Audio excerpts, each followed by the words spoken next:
હાથરસમાં મચેલી નાસભાગમાં લગભગ 121 લોકોએ જીવ ગુમાવતા આખા ભારત સહિત દુનિયાભરમાં આ મુદ્દો ચર્ચામાં આવી ગયો છે।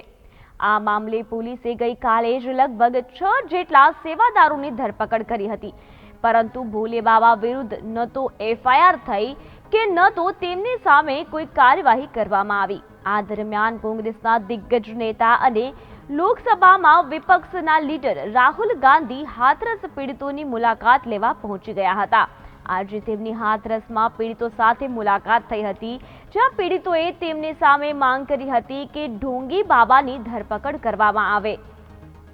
રાહુલ ગાંધીએ અલીગઢના પીલખાનામાં નાસભાગ પીડિત પરિવાર સાથે મુલાકાત કરીને તેમની પીડાઓ જાણવાનો પ્રયાસ કર્યા બાદ રાહુલ ગાંધી હાથરસના નવીપુર ખુર્દ પહોંચ્યા હતા। અહીં તેમણે પીડિતોને ન્યાય અપાવવાનું આશ્વાસન આપ્યું હતું। રાહુલ ગાંધી સામે આ મુલાકાત દરમિયાન પીએમ મોદી સામે લોકસભા ચૂંટણી લડનાર દિગ્ગજ કોંગ્રેસી નેતા અજય રાય પણ હાજર હતા।